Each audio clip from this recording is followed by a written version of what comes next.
Uudishimulikult tervisest. On asju, mis ei juhtu ühe päevaga. Näiteks tõuseb kaal tasapisi ja selle kõrval hiilib aina kõrgemale ka vererõhk. Kolesterool läheb paigast ära ja liikumist jääb aina vähemaks.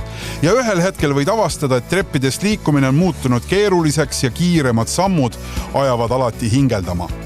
Miks inimene siis ikkagi midagi ei muuda, isegi kui tunneme ennast halvasti ja ka arsti juures tehtud tervisekontroll ei näita midagi positiivset, elame ikka samamoodi edasi. Mis peab muutuma selleks, et tekiks otsus muutumiseks ja kust selleks jõudu leida?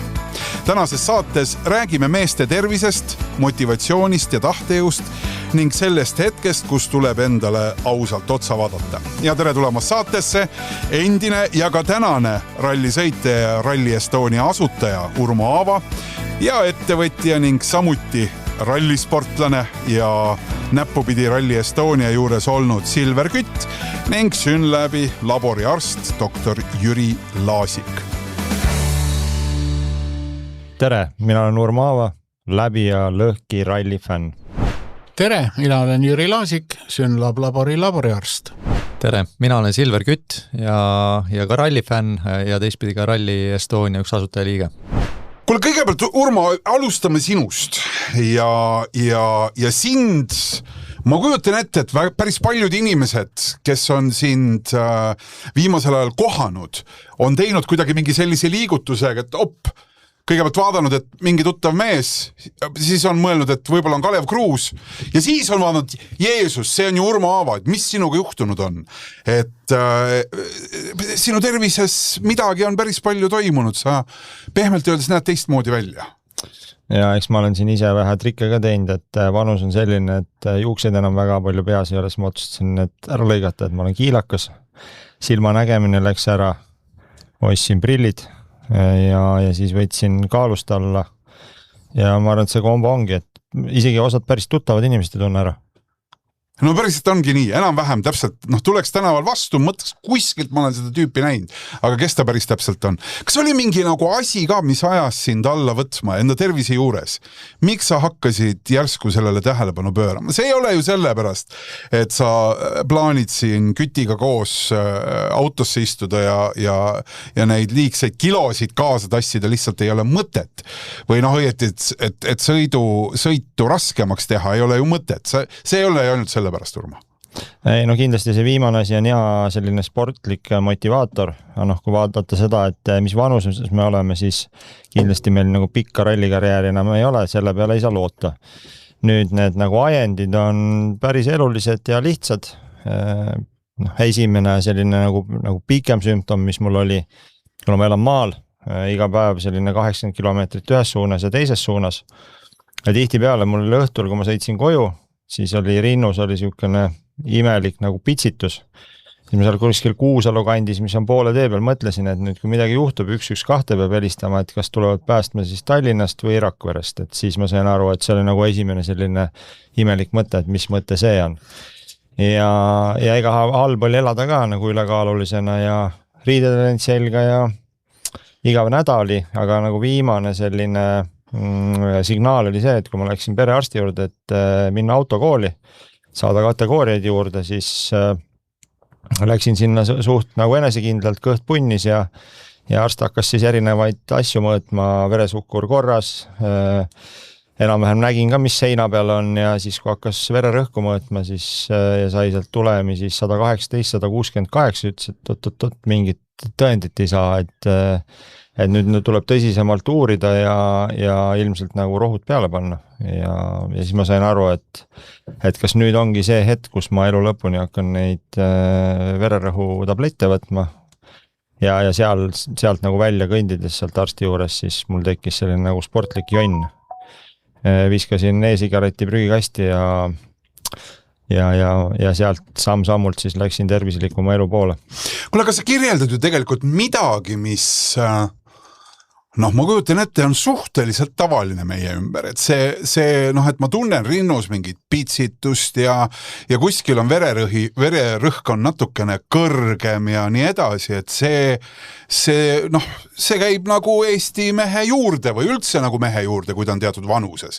No et keegi tavaliselt ei reageeri sellele esimese hooga. Miks sina reageerisid? Mis see nagu päriselt oli, mis pani sind selle olukorra peale kuidagi teistmoodi mõtlema? Ja eks seal on erinevaid parameetrid, et kui meil nagu kolesterool on kõrge ja me seda võib-olla ei tea, ega alguses ei tunnegi, aga nagu mõjud võivad olla väga tõsised. Noh, kui vererõhk on kõrge ja eriti mingi pitsitus on rinnas, siis tegelikult sa tunned seda ju iga päev ja see on päris hirmutav ja see tekitabki mingid teatavad nagu paanikahoogusid. Siis mingi hetk saad aru, et ma ei tea, 47 aastat vana, et noh, kas tahad oma lapsi näha suurena ka või ei taha või mina muidugi venitsin seda päris pikalt, et ma arvan, et mul vedas. Ehk siis sa lasid ikkagi sellel kummil venida mõnes mõttes, et see ei olnud nagu kohe nagu selline loogiline reageerimine sellele kõigele. Ja ma ise olen nagu mõelnud seda 6 aastat, kui ma olin suhteliselt nagu laisk ja lodev. Siis ma olin nagu mingi kõrvalt vaataja, vaatasin nagu seda oma keha ja lasta olla, küll ta peab vastu ja paneme edasi samamoodi, et ei võtnud väga tõsiselt seda. Kas on sul nagu mingi selline hetk ka, kus sa saad aru, et okei, et ma varem tegin seda, aga nüüd ma lihtsalt ei suuda või ma ei saa teha enam mingeid asju või et noh, muidugi ega sellega ka jälle, me ju tavaliselt lepime sellega, see noh, on siis on ju tehtud ka juba, eks ju, aga mis hetk see oli, kus sulle tundus, et su keha ei ole enam see, milline sa tahaks, et ta oleks? No ei, seal on päris palju asju, et noh, kui sa ei suuda enam normaalselt joosta, noh, ma ei räägi siin see, et me võime mingi kilomeetreid joosta, aga mingite 100 meetritega oled juba võhmal, noh, seda aru, et asi on jama.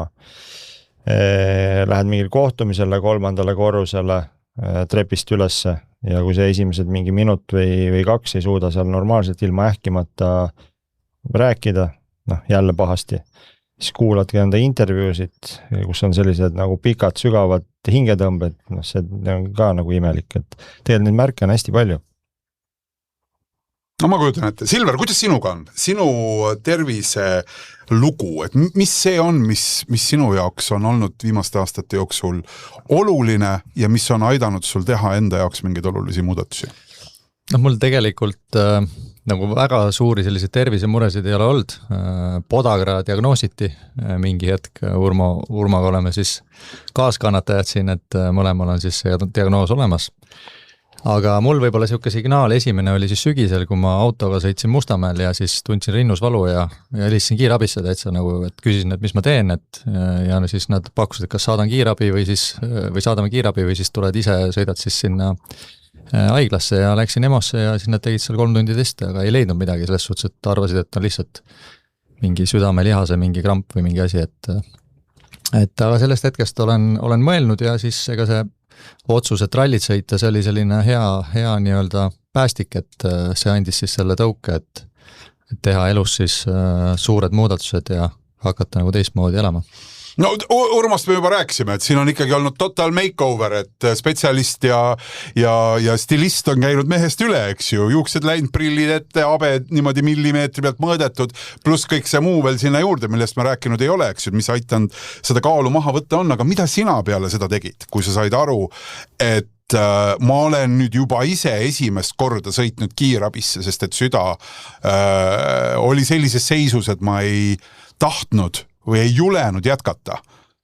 No ma ei ole stilisti juures jälle käinud, aga jah, pigem olen võtnud siis eesmärgiks kaotada liigsed kilod, toituda tervislikult, liikuda võimalikult palju, ehk siis teha neid asju, mis ideaalis võiksid selle koormuse siis kehale madalamaks viia, ehk siis, et olla nagu võimeline nagu ka Urma ütles, jooksma, sportima, tegema asju, mis on elus olulised ja loomulikult perega olema, et noh, tegelikult lõpuks ongi see, et ega see on natukene ikkagi, ma arvan, meil rohkem peas kinni see mõtlemine ja see enda sundimine selleks tegevuseks, et noh, ta on kindlasti elu muutus, aga ta ei ole nii keeruline, nagu inimesed arvavad. Doktor Laasik, 2 meest on rääkinud, omad mingid märkused öelnud, omad mingid detailid oma terviseloost. Kui tavaline see on, see, mida siin praegu kuulata sai? Et kas see on tuttav lugu? See on ühelt poolt tuttav lugu, aga teiselt poolt ma ütlen, et ma oma vastuvõttudes ei saa niisugesi lugusi sageli kuulata, sellepärast, et need lähevad väga pikaks. Või siis on niimoodi, et tavaliselt mehed ei kipu nagu oma muresid nii kurtma. Naised on rohkem, vahest mul läheb terve vastuvõtu aeg ainult sellele, kui teisel pool lauda patsient räägib, mina ainult noogutan ja aga mehed nagu väga ei kurda, sellepärast, et ega siis Eesti mees ei ole ju haige, ega mehed ei nutta ja mis mees sa oled? Kaebad siin. Aga neid, kes tulevad ja ausalt räägivad, neid ikkagi on ka. Aga ikkagi, tulles nende lugude juurde, mida praegu siin kuulsib, üks läheb ise, helistab kiirabisse ja siis läheb ise abi saama EMO-sse ilmselt, eks ju, otsingutele. Teine hakkab kaaluma, et kuhu poole ma päriselt nagu siis kiirabi kutse peale välja siis sõidan, kas Rakverre või Tallinnasse. Ja mõlema puhul on ikkagi küsimus südames ja suures vererõhus või siis mingites sellistes kaasuvates asjades. Siin ütleme, et kamba peale ma arvan, saaksime kokku keskmiseks vanuseks 50. Kui ma panen enda aastad siia mängu, me oleme sellised 50-sed mehed, kui tihti need asjad on need, mis panevad esimesed suured häired tööle? Seda on tihti ja siit on ka tegelikult üks selline soovitus, et ma ütlen, et minu mõistes nad mõlemad on suhteliselt noored mehed, eks ole, ja kui nad oleksid võib-olla natukene varem hakanud rohkem tähelepanu pöörama, kui nad oleksid teinud mõned visiidid enne seda arsti juurde, võib-olla oleks see asi, ei oleks jõudnud sinnamaani, et hakkad mõtlema, kas kiirabi tuleks sealt poolt või teiselt poolt või võtad ise ja 112 tellid. Et ikkagi hiljaks, suhteliselt noormehe surmuhaava. Miks see nii läks? Et miks sa, kui sa praegu nagu mõtled selle ajal tagasi, nüüd on juba natukene nagu teine situatsioon, eks ju, aga mis see hoidis sind tagasi arsti juurde minemas sellel hetkel? No ma ei ole väga elus näinud inimesi, kes teiste vigadest õpivad.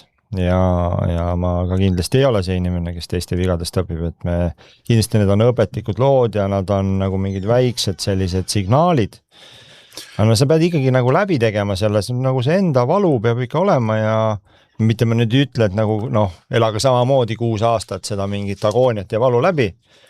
Aga sa pead ikkagi nagu lõpuks teadmine ainult ei aita, see peab olema see tunnetus ka endal olemas, et nüüd on jama. Ei Urmo, väga hea, sa võid öelda rahulikult, see rahustab ka kuulejad praegu, sest et sa ütled ju neile ette, et ega need lood ei mõju nagunii, et sa võid rahulikult ära kuulata ja ega sa tõenäoliselt oma elus midagi ei muuda ja see tegelikult on tõele väga lähedal. Ses mõttes, et me ju teame need õigeid vastuseid, eks ju. Me ju teame õigeid vastuseid, et kui rinnas pigistab, siis peaks tegelikult minema arsti juurde. Ja ei, ma ei taha saadet siin õhku lasta, ma lihtsalt nagu olen au, et aga nii ongi täpselt. Imevitsa ei ole. Just. Ma arvan, et nagu kui see ka 0,1% see meie saade muudab midagi, küll on protsent jube madal, siis see 0,1 on ka parem kui mitte midagi. Ja täpselt nii see on. Loomulikult, me kutsume üles seda kõike tegema, aga millele ma tegelikult ju viidata tahan, on lihtsalt see, et me ju teame sageli neid asju. Me oleme ju intelligentsed inimesed, me ju teame, mida peaks tegema. Aga kogu aega midagi muud ees teha. Ei, no muidugi me teame, et tervislikult toituda, aga nagu sa saad õhtul ikka normaalselt süsivesikut sisse tõmmata ja mõnus on ja natuke veini ka ja juba mõnusaks läheb ju. Korraks. Korraks läheb mõnusaks. Silver. Ja ei loomulikult, ega selles suhtes see toitumine ja ütleme, see hea elu elamine või siis hea söögisöömine ja hea joogijoomine või nautimine, ega see on ju mõnus ja lõpuks ega kui sa nagu tervislikult toitud ja see minu kogemus täna, nüüd peaaegu 3 kuud hiljem, kui see minu protsess hakkas, siis tegelikult sa saad ka neid asju nautida, aga sa pead olema balansis oma eluga väga hästi, et sa nagu see 1 päev sa võid seda teha, aga siis 6 päeva pead sa tegema siis kõiki asju nagu jällegi korrektselt ja õigesti. Jüri, mis on need kõige tavalisemad probleemid? Me siin kuulsime kahte sellist südamega seotud muret või südamega seotud küsimust. Mis on need tavalised asjad, mis mehed tervise juures annavad märku, et siin sõbrad või sõbrake on midagi tegelikult juba lahti, et sa peaksid midagi nüüd kindlasti ette võtma? Üks asi on see, mis ei puuduta nüüd ainult mehi, on ka naistel muidugi, aga ma ütleks, et üks 80% patsientidest esimene asi, mis nad kurdavad, on väsimus. Muidugi selle võib ka panna igasuguste kevadväsimuse arvele ja või väikestele lastele, kes kodus on ja sellest tingitud vähesele magamisele, aga tegelikult on see väsimus. Ja teine asi on see, et kui sa ikkagi tõesti tunned, nagu siin mehed ka ütlesid, eks ole, et kui ei jõua enam ikka midagi teha, joosta või trenni teha või 3. korrusele kõndida ilma ähkimata, see on selge märk, et minna nüüd nagu kontrollile. Teine asi... Ma võtaks korraks sellest väsimusest kinni, sest mulle tundub, kui ma mõtlen inimeste peale enda ümber ja enda peale ka, siis see väsimus on mingi jutt, mida täna ikkagi palju räägitakse, et ma tunnen ennast kevadeks pika talve järel ja pika selle tööperioodi järel ja kus oligi tohutu intensiivne 4, 5, 6 kuud järjest väsinuna. Milline siis on see normaalne väsimus ja kus kohas see väsimuse jutt on teie jaoks, arstide jaoks ohumärk? Ohumärk. Tähendab, kõigepealt ma tulen nende põhjuste juurde, mis võivad olla nüüd tõesti tervisest tingitud.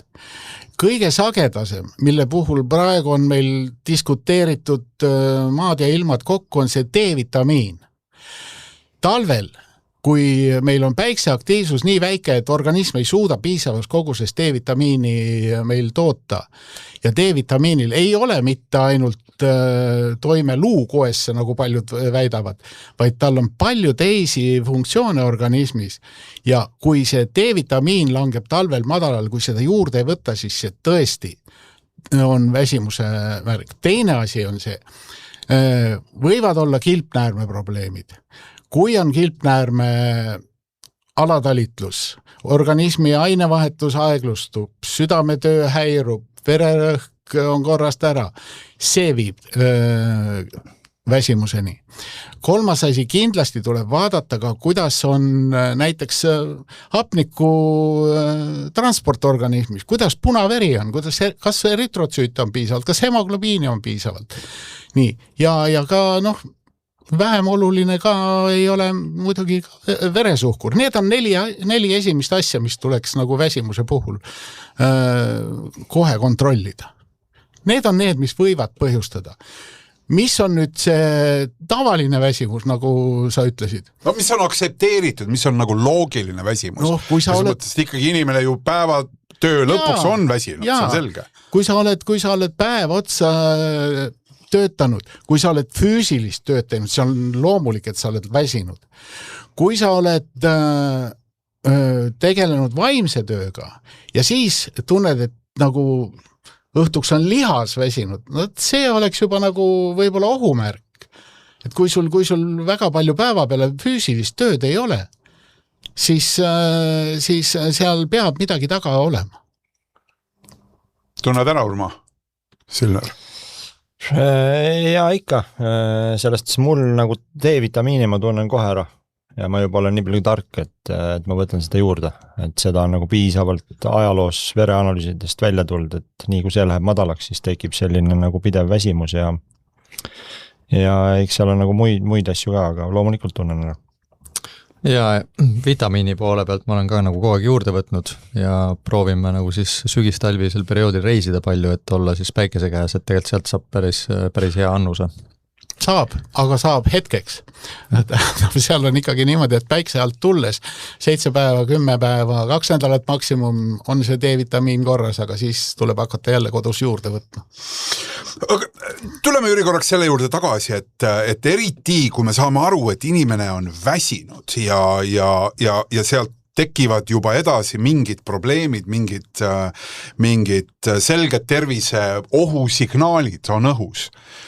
siis see kõik enamasti, see kõik on ikkagi nagu konna keetmine siis sellisel madalal tulel, eks ju, et see on samm-sammult, see ei ole, muidugi juhtub inimestel asju, eks ju, et juhtub niimoodi ja siis on korraga probleem majas, nii nagu Silver kirjeldas, eks, et ta helistabki kuskil Mustamäel sõites autost, aga Urmo ju kirjeldas tegelikult ikkagi sellist nagu pikka protsessi. Kuidas sellest nagu välja astuda või välja murda, kui arstina seda nagu soovitust anda, kuidas Urmo ja Silver on seda teinud, ma kohe küsin, aga et mis see soovitus on, sest lõppude lõpuks see on ju elamise viis, see on olnud aastaid tõenäoliselt, mis sellesse punkti on viinud. Kuidas see kõik pihta hakkab? See kõige olulisem meie käitumise juures ongi tegelikult see, meie elustiil ja harjumused, mis on kõige sagedasemini põhjuseks. No meeste puhul, mis on alkoholi tarbimine, suitsetamine, istuv töö ja suur kehakaal ja mis veel, muidugi psüühiline pinge või stress. Need on põhiasjad, mis nagu seda võivad tingida. Ja sealt tuleb alustada ja sealt tuleb hakata otsima neid asju. Aga millest alustada? Alustada tuleks tõesti võib-olla arsti külastamisest. Aga kui arst, kelle juurde sa lähed, hakkab sulle ette panema nii, võta kaalust maha, joo vähem, jäta suitsetamine maha, see paneb sind absoluutselt kohe lukku, tekib trots ja kaob igasugune tahtmine neid järgida. Õige on see, kui arst esimese asjana küsib, et sa oled neid oma tulemusi ilmselt näinud, et mis sa ise arvad sellest. Ja siis ootad natuke, ütled, et aga mis sa arvad, kas neid saaks parandada ja kuidas sina saaksid neid parandada? Siis tekib paus. Vot see paus on oluline. Paljud arstid seda nad panevad selle pausi kohe teksti täis. Nii, aga see paus on patsiendile oluline, et ta hakkaks mõtlema, et oota, minu poolt oodatakse nüüd mingisuguseid otsustusi ja selliseid asju, mida mina võiksin teha. Ja see on oluline. Nii, ja siis läheb edasi mitte niimoodi, et mina ütlen sulle, et sa oled haige, sa oled üdini mitte kõlbulik ja nii edasi. See ei vii meil mitte kuhugile. Seal tuleb oodata ära, kuni patsient ütleb, et kuule, aga võib-olla ma saaksin seda teha. Teda tuleb seal julgustada, öelda, et võib-olla seda mitte liiga palju, võib-olla alustan natuke vähem, võib-olla ei teeks neid asju, mis mul on kõik siin, terve rida on neid punaseid näitusid, ärme hakka nendega kõigiga korraga tegelema. Võib-olla võtame natukene haaval, teeme ühe kaupa. Üks viib lihtsalt teise juurde järjest edasi, eks ju. Silver, mis plaani sina enda jaoks tegid, eks ju, et kui seal see EMO episood oli ära olnud, oli otsitud midagi, ei leitud, otseseid mingeid vastuseid, mis sa tegid peale seda? Mis sinu jaoks elus muutus? Kui ma nagu ausalt ütlen, seega ma nagu ise väga nagu 100% ei teadvustanud seda. Pere küll ümberringi ja sõbrad siis nagu andsid signaale. Mis see tähendab teadvustanud? Mida sa teadvustanud? Selles mõttes, et ma nagu, kuna sealt ei leitud nagu mingit kindlat asja, siis ma mõtlesin, et ju oli siis hetkeline ja see oli, kui ma ei eksi, see oli siis novembrikuus. Mingi vale wifi võrk lihtsalt sattus, eks? Jah, vales võrgus. Aga signaale tuli sõpradelt ja perelt ja tegelikult see nagu liikumine mul on olnud nagu tsükliliselt, ehk siis teinud kõndimist palju aga siis tuli ka meil see ralli otsus ja sellega tuli siis nagu see päästik, et kus ma siis nagu täiesti keerasin ennast nagu teistpidi ja proovisin siis hakata nagu tõsiselt jälgima igatpidi.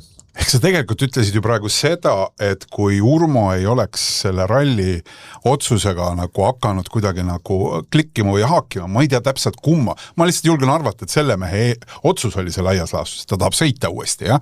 Eks siis oleks jäänud sinu jaoks see muutus tegelikult toimumata? Võimalik. See oli kindlasti nagu hea selline päästik, kuigi teistpidi ka nagu pea ütles, nagu Urmo ennem ütles, et kui sa nagu vaatad peeglist oma keha, siis sa saad aru, et tegelikult midagi tuleb ette võtta, aga nagu see niisama ei juhtu. See kahjuks sa pead ise olema see ettevõtja seal siis, kes teeb neid erinevaid liigutusi, et kas ta on siis toitumine, sportimine ja õigesti käitumine selles protsessis. Arsti juures käimine, proovide võtmine, kõik olulised nagu sammud. Okei, aga mis need asjad ikkagi olid detailides pärast, aga Urmo, kuidas sinuga? Mis sinu see muutuse nagu otsus oli siis peale seda, kui olid need rohud ja tunne, et nüüd kas see nii jääbki? Mida sa enda jaoks siis tegid? Mis see teine on, mida sa praegu elad? Ma olin niimoodi, et siis kui ma selle vererõhu diagnoosi sain, siis ma mõni päev hiljem lendasin USAsse, olin seal 21 päeva USAs sellisel tööreisil. Ja siis ma esimese nädala jätkasin samamoodi enam-vähem nagu ma olin elanud, veipi ei tõmmanud, selle muutuse tegin. Ja siis ma mõtlesin, et nagu ma olen USAs, mul oli mingi kindel graafik, sellest oma ja peremees, sain sööki valida ja hakkasin seal siis nagu toitumist jälgima ja tegelikult seal oli hotellides võimalik ka trenni teha ja hakkasin liigutama. Ja ma tundsin ennast nagu piisavalt, et ma ei saa kohe nagu keerata 180 kraadi. Rahulikult hakkasin minema mingite asjadega, tõstma nagu koormust ja toiduga ka nagu tunnetama ja mis mul nagu üllatuseks, mis sobis ja sobib siiamaani väga hästi, et ma hommikuti ei söö. Ma söön lõunal ja söön õhtul, proovin süüa 8 tunni sees ja see tõi tegelikult päris kiiresti nagu kaalu alla ja ma ei nagu ja mida ma veel tunnen, energia on hästi nagu ühtlane ja mingit näljatunnet ei ole. Vaatan Jüri otsa korraks. Siin on mingi kontseptsioon täiesti, et inimene sööb 8 tunni sees, ülejäänud 16 tundi ei söö, hommikul ka ei söö. See on huvitav, sellepärast, et muidugi praegu on neid toitumisnõustajaid ja neid programme on niivõrd palju ja erinevaid, töötavad nad üks paremini kui teine, aga mina ikkagi olen selle pooldaja, et päevas peaks 3 korda sööma ja hommikusöök on tegelikult väga oluline. Kui see 2 korda päevas söömine aitas, okei.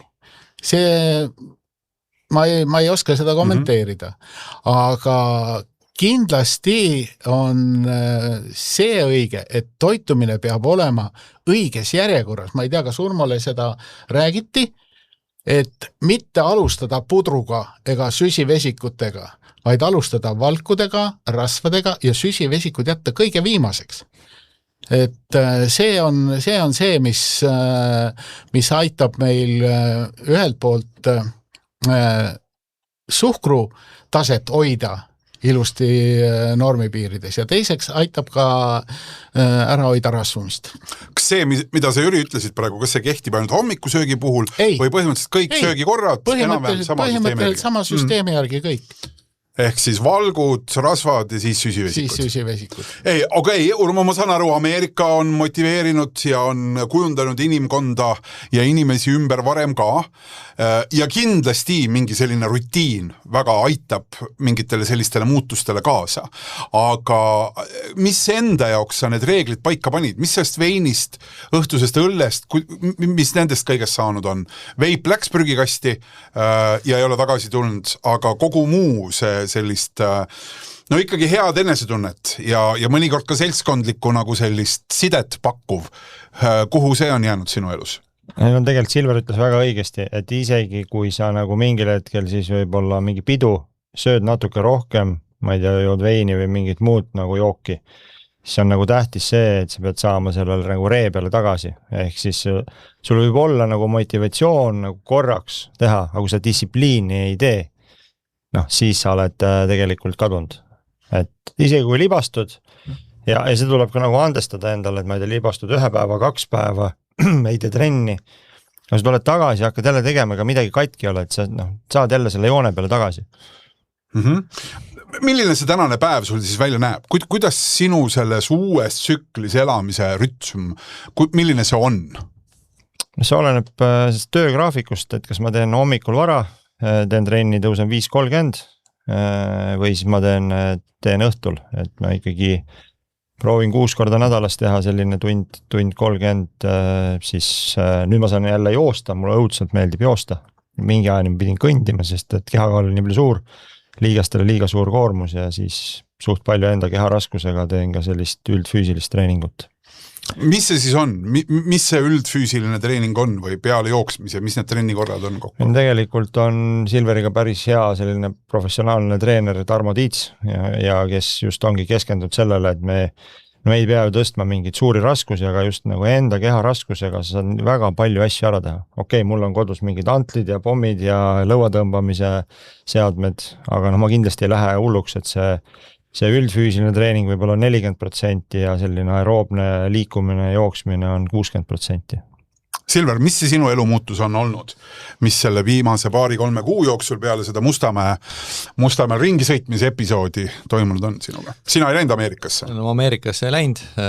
Sinna saavad vähesed. Saavad vähesed ja võib-olla tuleks veel vähesemad, aga ega minu suurem selline liikumiskoormus on siis kõndimine ja proovin siis kiirkõndi teha 2 korda päevas, hommikul ja õhtul.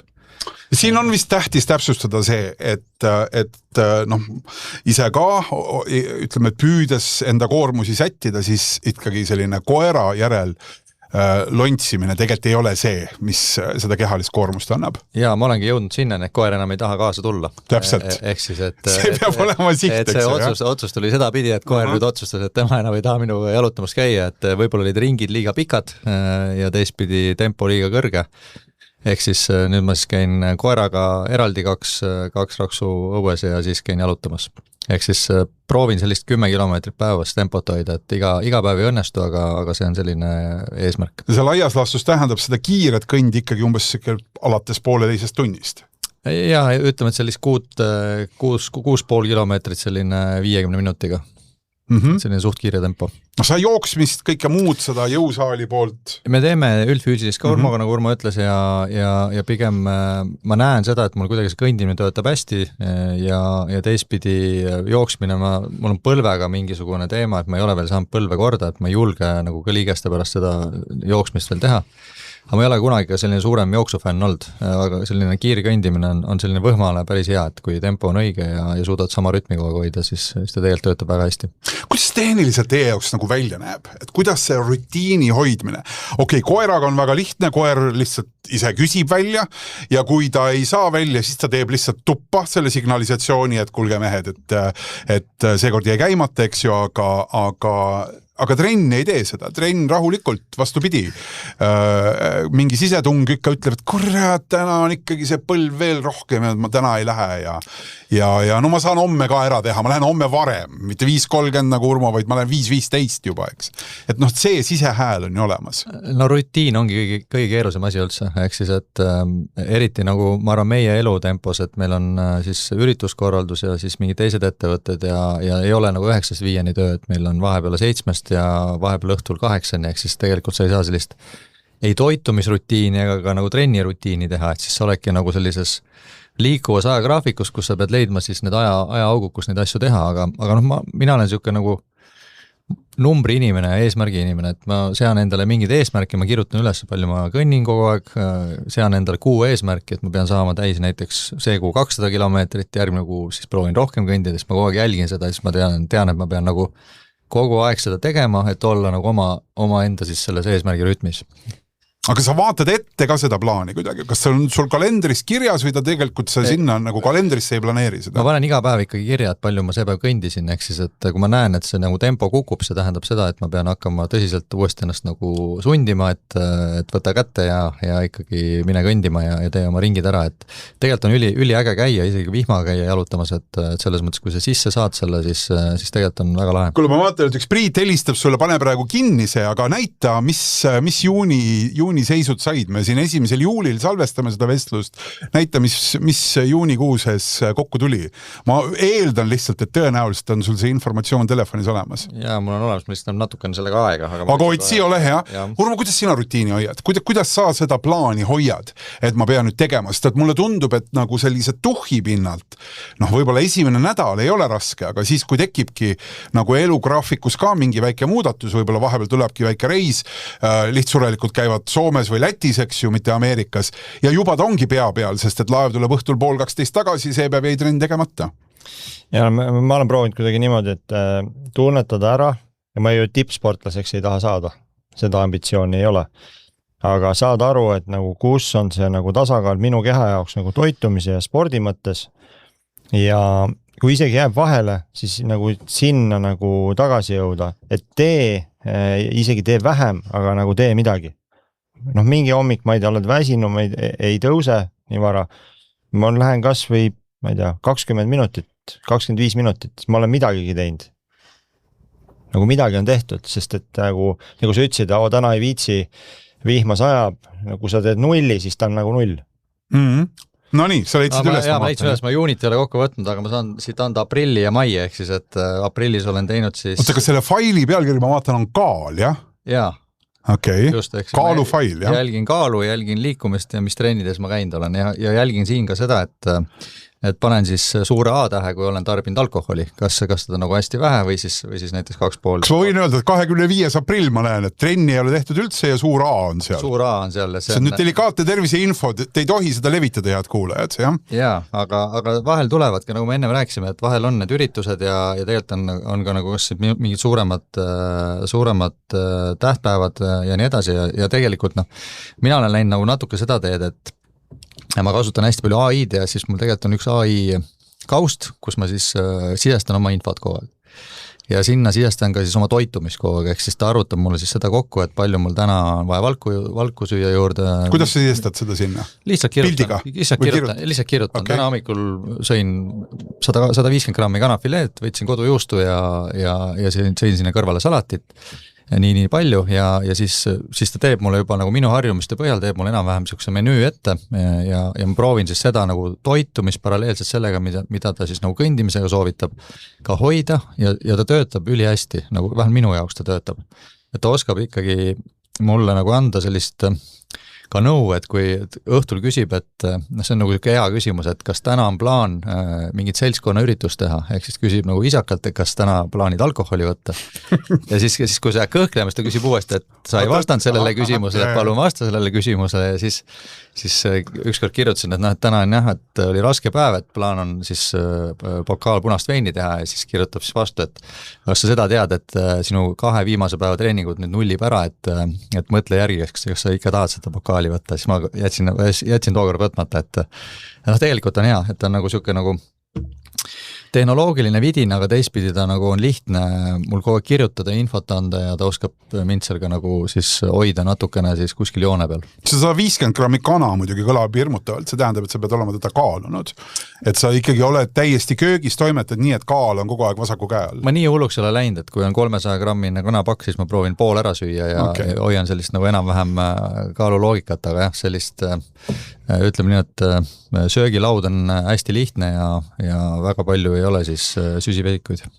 Doktor Jüri Laasik, kui inimesed, mehed 50-ndates käituksid kõik täpselt nii, nagu me praegu kuuleme, siis arstid oleks varsti tööta. Tundub küll.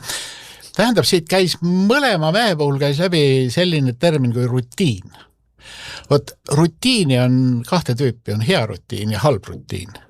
See on nagu kolesterooliga enam-vähem, jah? No ja. Tähendab, rutiin ei ole enam teadlik otsus. See tuleb iseenesest, nii nagu näiteks, et vihma sajab, aga ma lähen ikkagi jalutama. Nii. See on hea rutiin. Aga halb rutiin, igaõhtune õlu, suitsupaus, liftiga sõitmine, kui lift on lähemal kui trepp, eks ole. See on halb rutiin ja neist tuleb hakata hoiduma. See, kui võtta nüüd aeg-ajalt klaas veini või pudel õlut, eks ole, ja kui see ei ole nüüd rutiin, siis sellega ei ole midagi hullu. Aga just need igaõhtused asjad ja neist on võimalik hakata tegelikult väga lihtsalt lahti saama.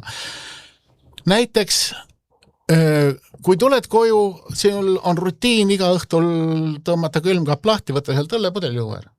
Aga pea 5 minutit vahet ja tahtmine uurijate järgi pidi langema 40%. No lihtsalt sa oled selles rutiinis, sa teed seda, eks ju, automatismida. Mingi aja pärast aju hakkab tajuma, et aga see ongi hea, see on parem kui see, kui sa iga päev või iga kord jood. Ja sellega läheb see halb rutiin läheb ära. Teine asi on täpselt samamoodi, räägitakse ja paljud ei suuda seda nagu omaks võtta, et hingamine, kiire sisse ja aeglane välja hingamine.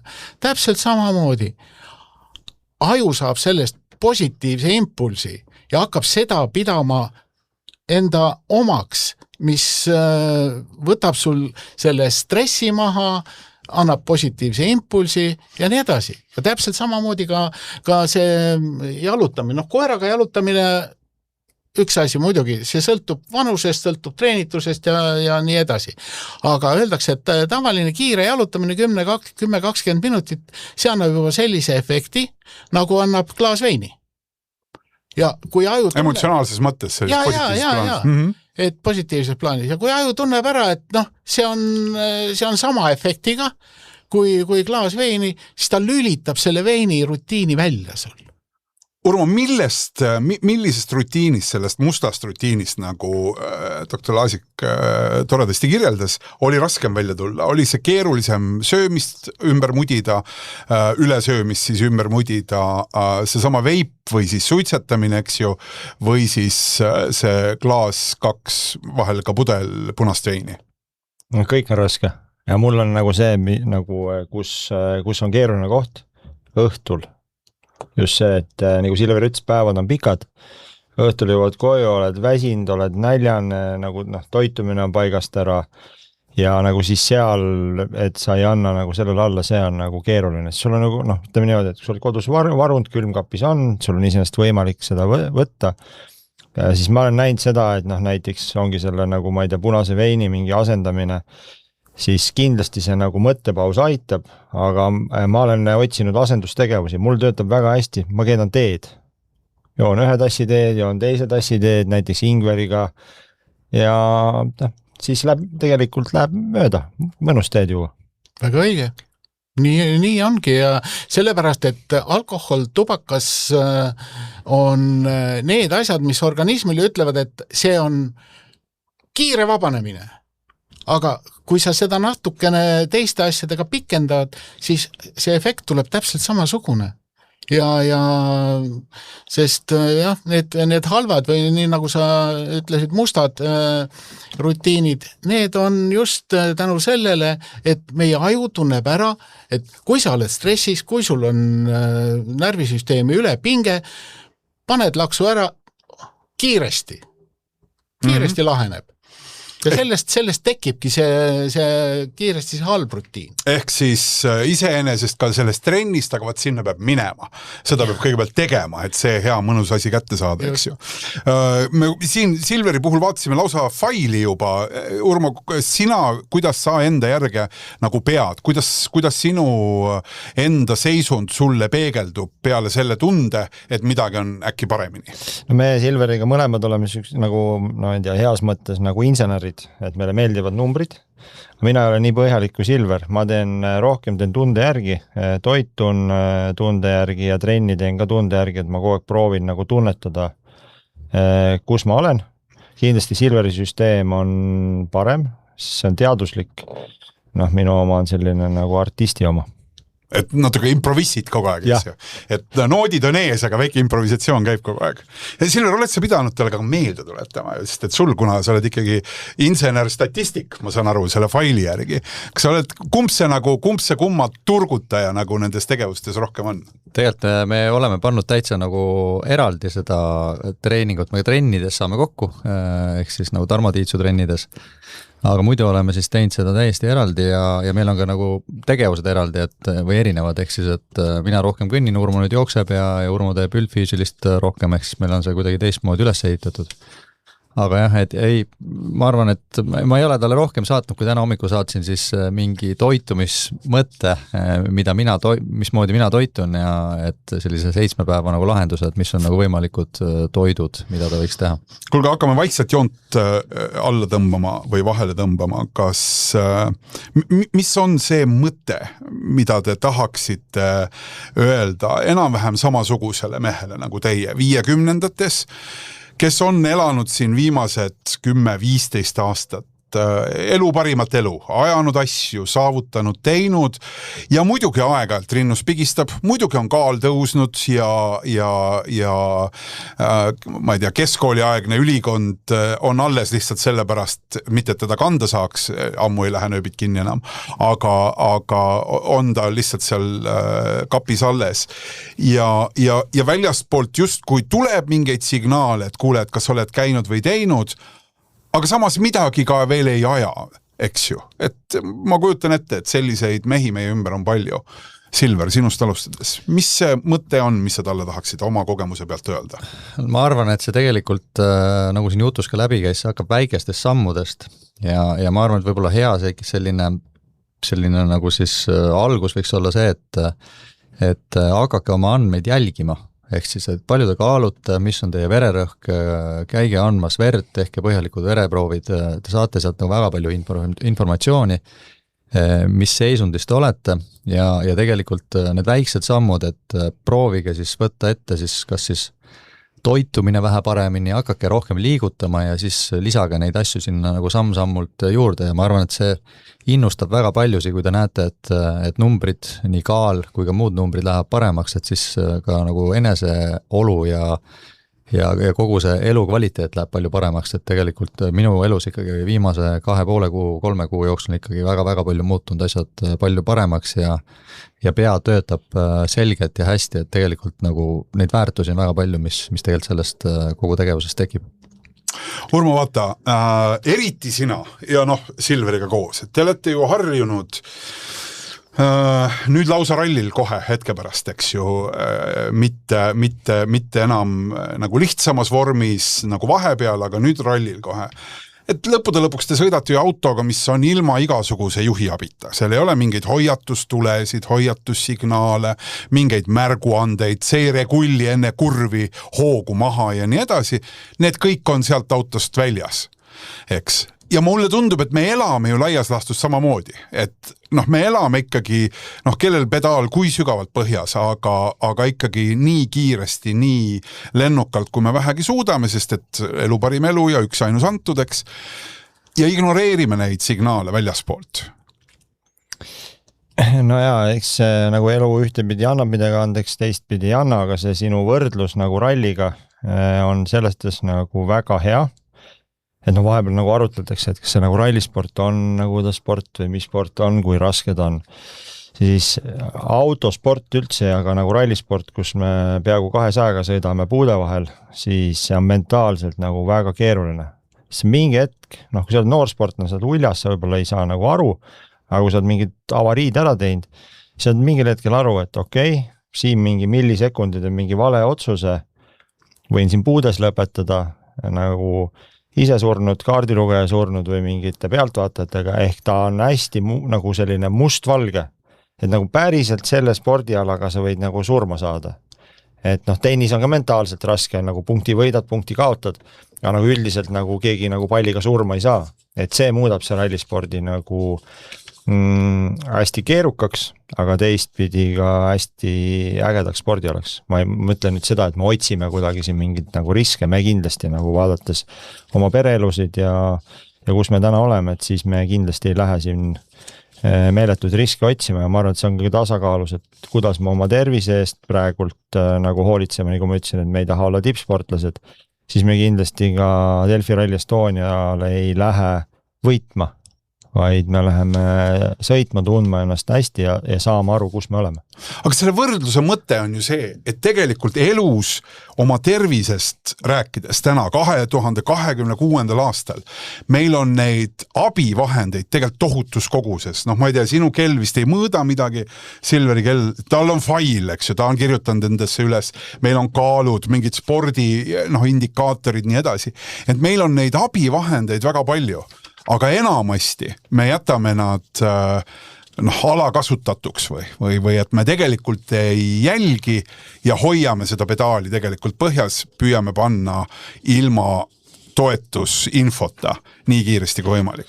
Ja mulle väga meeldis see Silveri mõte, mida ta soovitas, et nagu meditsiinteadus on ju nagu väga hästi arenenud professionaalsed arstid, et nagu see klikk ära käib, et okei, ma nüüd hakkan muutma, siis ma arvan, et nagu on vaja see väli selgeks teha, kus sa oled, sellepärast, et seda nagu välja selgeks ei tee ja noh, ma tean ka siin mingid tuttavad nagu pauh mõtlevad nagu ringi nüüd hakkan maratoni jooksma, siis ma hoian ka 2 käega peast kinni, et sa ei saa nagu nii mustvalgelt nagu minna, et tegelikult selgeks, mis su nagu meditsiiniline seisund on ja sealt hakka nagu samm-sammult minema. Sest nagu teie näide ka kinnitab, see kõik on võimalik.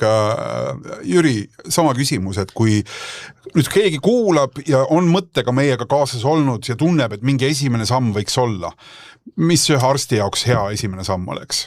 Minu jaoks on hea esimene samm, kui sa võtad kuskil 30-ndatest, teed esimese visiidi arsti juurde, võtad endale selle baasjoone, mida saab hiljem nagu võrrelda sellega, mis muutused sul elus edaspidi tulevad. Aga mis tuleb meeles pidada seda, et juba järgnevate visiitide korral unustage ära see, et mehed ei nuta, mehed võivad nutta ja päris lõbusalt. Nii et see, kui te tunnete kuskil mingit valuohtu, see on tühi asi, see ei pruugi tühi asi olla. Aga kui 30-selt jääb see joon tegemata ja ongi ju nüüd 45 käes? Siis tuleb see 45 võtta jooneks, aga seal võivad juba muutused olla. Seal võivad olla muutused, mis nõuavad sekkumist. Ja nii nagu ma siin enne ka ütlesin, et need sekkumised tuleks teha, mitte neid karta, mitte neid eirata, et et mul vanaisa sõi eluaeg siapekki ja elas 90 aastat, kui Churchill tõmbas eluaeg sigarit ja elas 90 aastat. See unustage ära. Siis mida veel tuleks jälgida on see, et ärge kartke neid muutusi, mis te peate tegema. Need toovad endaga kaasa teatud asjad. Need võivad tuua kaasa näiteks sotsiaalse suhtumise probleemid, kui sul kaob mingi seltskond, kellega sa oled koos mingit halba. Harjunud väike 100 grammi väike 100 grammi tegema. See on kaotus, loomulikult. Ja üks oluline asi, millest me praegu siin ei ole rääkinud, on see, et ole ja leia ja räägi oma lähedasega või lähedastega.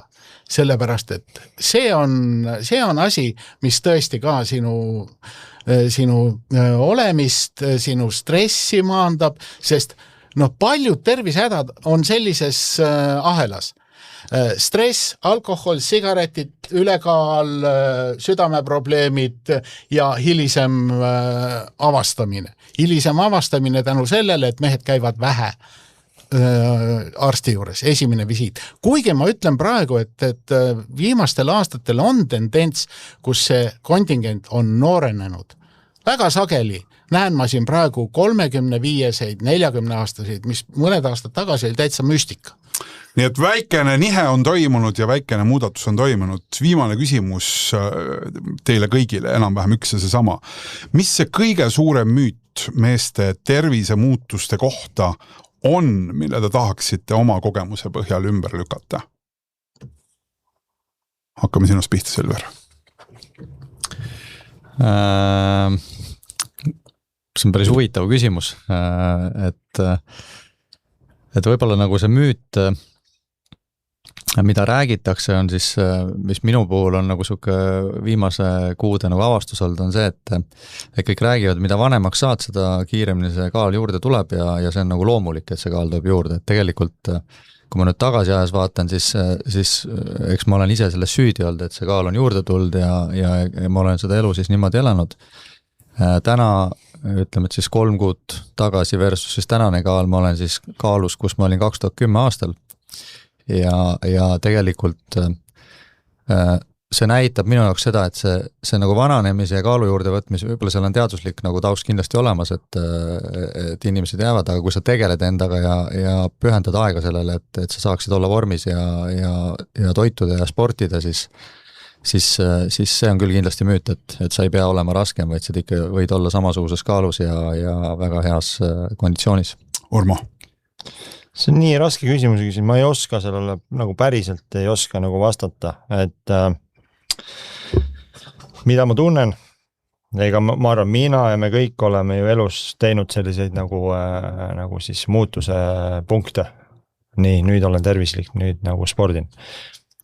Isegi mul ei ole nagu siis müüdi murdmine, vaid palve. Ja palve on see, et ma suudaksin hoida seda distsipliini. Ka peale seda, kui see ralli on sõidetud. Ja see on nagu see palve.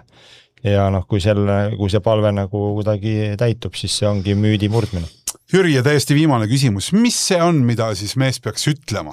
Anname täiesti praktilise soovituse, et kui see esimene käik perearsti juurde on, mis see lause on, millega peaks alustama, sest et ta on ju käinud seal nüüd varemgi. Mina? Ja, mida peaks ütlema perearstile see mees, kes nüüd olles saate ära kuulanud, tahab alustada seda muutust kõigepealt selle joone tõmbamisega?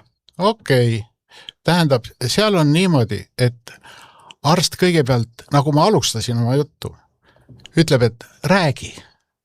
Ta kuulab ja sina räägid. Patsient räägib ja siis küsid, et aga mida sa tahaksid muuta? Ja see on see, mida arst ütleb, aga mida patsient siis peaks ütlema arstile? Patsient ei peagi arstile midagi ütlema, ta peab tegema ise järeldusi, ta peab ise jõudma selleni läbi selle vestluse, mis ta on arstiga teinud. See, mida mina ütlen, see on minu soov. See, mida tema mulle ütleb, see on tema soov ja seda on lihtne täide viia. Ehk siis inimesel peaks olema peas see kindel soov. Kindel soov, see on see, mida ta peaks tegema. Mitte see, mida mina talle ütlen, et võta kaalus maha, joo vähem või jäta suitsetamine. No nii on. Suur aitäh teile selle südamest tulnud vestluse eest stuudios ja tänases vestluses osalesid doktor Jüri Laasik, Silver Kütt ja Urmo Aava.